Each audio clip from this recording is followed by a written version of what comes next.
நம்ம மதுரையில முருகனோட அறுபடை விட ஒரே இடத்துல நீங்க வந்து பார்க்கலாம். அது ₹1 செலவு இல்லாம திருப்பரங்குன்றம், திருச்செந்தூர், பழனி, சுவாமிமலை, திருத்தணி, பழமுதிர்ச்சோலை இப்படின்னு 6 ஸ்தலங்களையும் பார்த்தீங்கன்னா தத்ரூபமா நம்ம மதுரை வண்டியூர் டோல்கேட்டு அம்மா திடல்ல தான் இந்த மாதிரி ஒரு பிரம்மாண்டமான செட்டில் வந்து போட்டிருக்காங்க.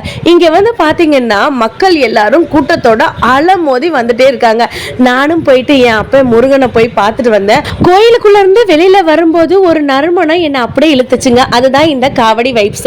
இந்த அறுபடை வீட்டுக்கு ஏத்த மாதிரி இந்தியால மட்டும் இல்லங்க, உலகத்திலே முறையா வந்து பாத்தீங்கன்னா காவடி வைப்ஸ்ன்ற பேர்ல 6-in-1 ஃபிளேவர்ல, அதாவது உங்களுக்கு 10 அங்க தூவம், ஜவ்வாது, சாம்பிராணி, சாண்டல், குங்குளியம், முருகனுக்கே பிடிச்ச பூங்கொத்து அப்படின்ற மாதிரி 6 வகையான நறுமணங்கள்ல முறையா வந்து பாத்தீங்கன்னா நமக்கு காவடி வைப்ஸ்ல இருந்து இன்ட்ரோடியூஸ் பண்ணிருக்காங்க. ஒரு கப்பு சாம்பிராணிய ₹4 மேனிக்க அந்த பெரிய பேக்ல வந்து பாத்தீங்கன்னா 50 கப்பு இருக்கும். ₹200. உங்களுக்கு சின்ன பேக் வேணும்னாலும் ₹150 நீங்க தாராளமா வாங்கிக்கலாம். இது போக அரை மணி நேரம் 20 நிமிஷம் எரியக்கூடிய ஊதுபத்தி இல்லாம நம்ம கிட்ட வந்து பாத்தீங்கன்னா காவடி வைப்ஸ்ன்ற பேர்ல 1.5 மணி நேரம் நின்று எரியக்கூடிய ஊதுபத்தி கூட இருக்கு. ஆல் ஓவர் தமிழ்நாடு லெவல்ல இவங்களுக்கு டிஸ்ட்ரிபியூட்டர்ஸ் வேணும்னு சொல்றாங்க. டிஸ்பிளேல தெரியுற நம்பருக்கு கால் பண்ணி ஆன்லைன்ல கூட ஆர்டர் பண்ணிக்கலாங்க. இவங்க ஹோம் டெலிவரியும் நமக்கு பண்ணி கொடுத்துடுறாங்க. முருகனுக்கு அரோகரா.